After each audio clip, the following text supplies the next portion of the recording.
O Japão é famoso por suas lendas urbanas e florestas que parecem saídas de contos de terror. Mas existe um lugar onde a realidade é muito mais estranha do que qualquer filme. Nas montanhas da ilha de Shikoku, há uma vila onde os vivos são a minoria. Lá, o silêncio não é apenas a ausência de som, é a presença de algo que não respira. Bem-vindos a Nagoro, o Vale das Bonecas. Um lugar onde para cada pessoa existem pelo menos 10 réplicas de pano e algodão. Bonecos em tamanho real que ocupam bancos de praça, salas de aula e varandas. Mas o que acontece quando uma homenagem aos que partiram começa a atrair energias que não deveriam estar mais aqui? Tudo começou com um gesto de luto. Em 2002, Tsukimi Ayano voltou para sua terra natal, Nagoro, depois de décadas vivendo em outro lugar. O que ela encontrou foi basicamente uma vila fantasma. Os jovens tinham ido embora em busca de oportunidades, e os mais velhos, um a um, haviam falecido. O vazio era insuportável.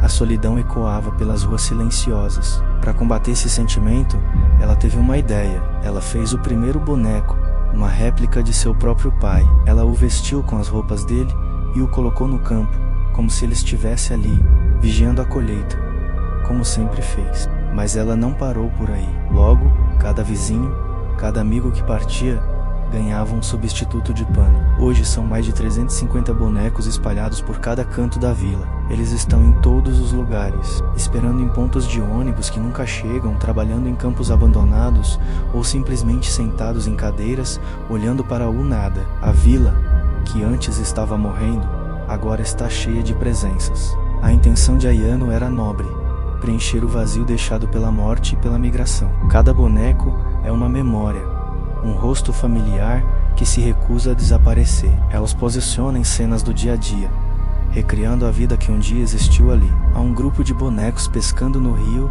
outros conversando em frente a uma loja fechada. É um memorial vivo, uma obra de arte que se estende por toda a paisagem. No entanto, à medida que a noite cai e as sombras se alongam, essa homenagem assume um tom diferente. O que de dia é uma curiosidade artística, à noite se transforma em algo profundamente inquietante. Imagine andar por uma rua deserta e, de repente, perceber dezenas de olhos fixos em você. Olhos de botão que não piscam, rostos de pano que não expressam nada, mas parecem sentir tudo. A atmosfera muda. O silêncio ganha peso. Este é, talvez, o ponto mais perturbador de Nagoro.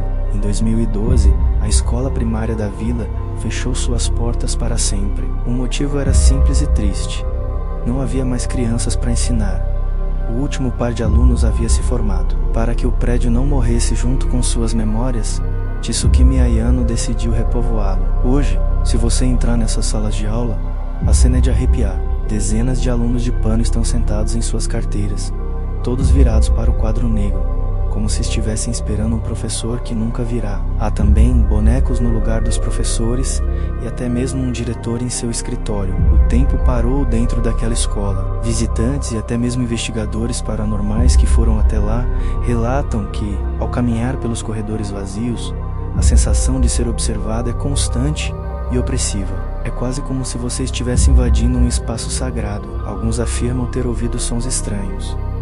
O eco de passos pequenos correndo no andar de cima, onde não há ninguém, ou o leve balançar de uma cadeira em uma sala completamente vazia. Seria apenas a imaginação pregando peças em um ambiente tão sugestivo? Ou será que os bonecos de Nagoro, criados com tanto amor e saudade, se tornaram receptáculos para as almas daqueles que se recusaram a deixar o vilarejo para trás? No folclore japonês, existe uma crença fascinante chamada Tsukumogami. Segundo essa lenda, objetos inanimados, especialmente aqueles que são bem cuidados e chegam aos 100 anos de idade, podem ganhar uma alma, um espírito próprio. O mesmo pode acontecer com objetos que são carregados com uma emoção humana muito forte, como amor, raiva ou, neste caso, luto. Os bonecos de Nagoro não têm 100 anos, mas foram criados sob o peso esmagador da saudade, do abandono e do desejo de manter viva a memória de uma comunidade inteira. Cada ponto, cada pedaço de tecido foi imbuído com a dor da perda. Será que essa carga emocional intensa foi suficiente para despertar algo dentro deles? Para os poucos moradores que ainda vivem em Nagoro,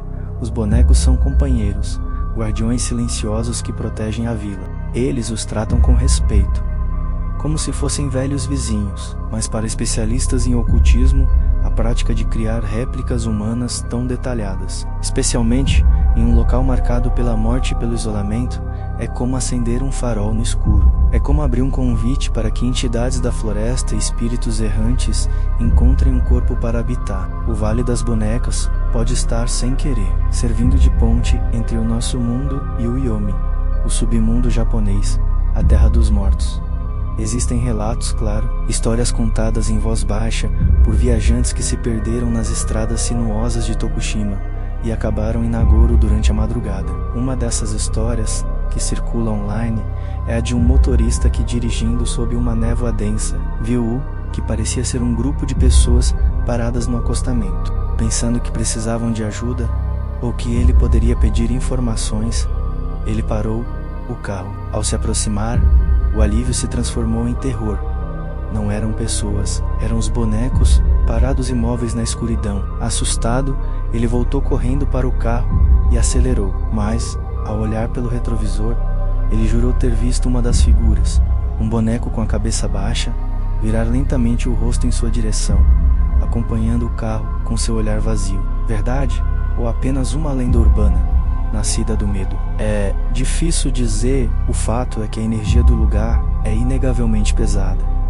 O silêncio de Nagoro não é pacífico, é um silêncio vigilante. A criadora, Tsukimi Ayano, continua seu trabalho. A cada pessoa que morre ou deixa a vila, um novo boneco é feito. Ela diz que continuará fazendo isso enquanto tiver forças. Para ela, não é sobre assustar as pessoas, mas sobre combater a solidão da maneira que sabe. É um ato de amor e resistência contra o esquecimento. Nagoro se tornou um lugar de uma beleza profundamente melancólica, mas também de uma estranheza que mexe com a nossa cabeça. É o esforço de uma mulher para enganar a passagem do tempo e manter viva uma memória que o mundo insiste em apagar. Mas a pergunta que fica é: até onde podemos ir para enganar a morte antes que a morte comece a brincar conosco de volta?